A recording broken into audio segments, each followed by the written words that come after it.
Good morning, and welcome back to Daily Dhamma, a letter to our children. Today is August 30th, and our reading is Mercy for Whom? We live in a society that worships weakness, though its promoters carefully call it vulnerability. Any kind of weakness will do: physical, mental, moral, social, as long as it advances the twisted notion that the unhalt, unlame, unstupid, unvulgar, unpoor, and uncriminal are somehow not playing fair.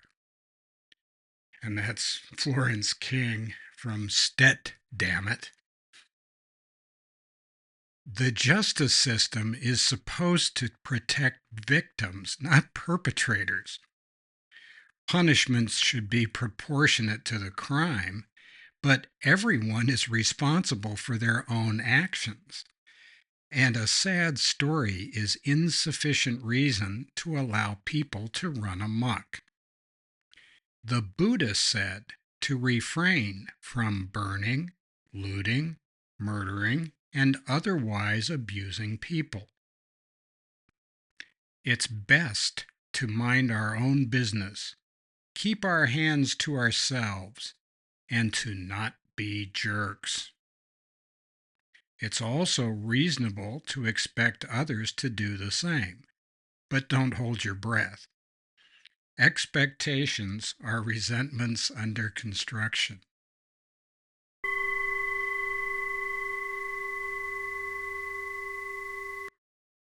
We, in the modern world, if somehow turned things upside down, we're looking through the wrong end of the telescope.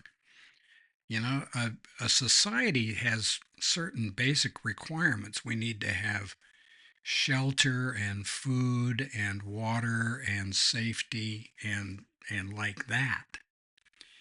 And I don't know how we got to the point of, well, if you do something that is really antisocial, you really had a good reason to do that. But if you do something that is pro-social, you really don't have any reason to do that. You're probably an oppressor.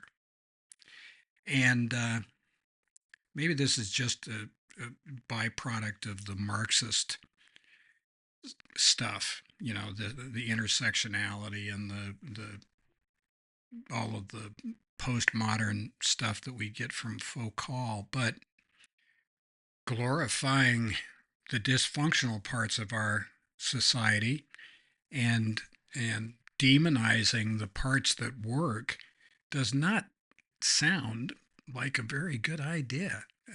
Not the whole world is not like that. I mean, there are major portions of the globe. Most of the globe doesn't operate along those lines, and so it's probably a good idea to rethink that model.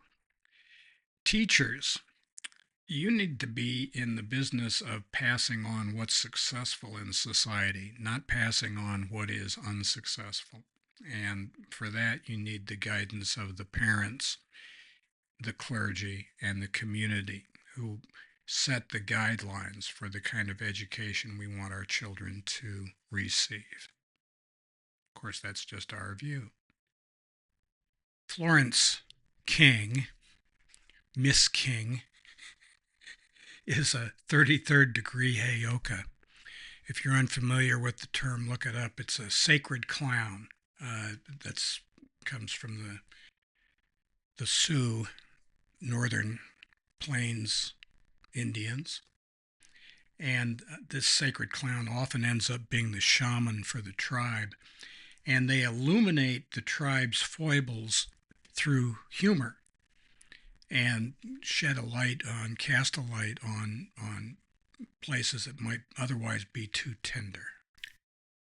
So happy trails to you until we meet again.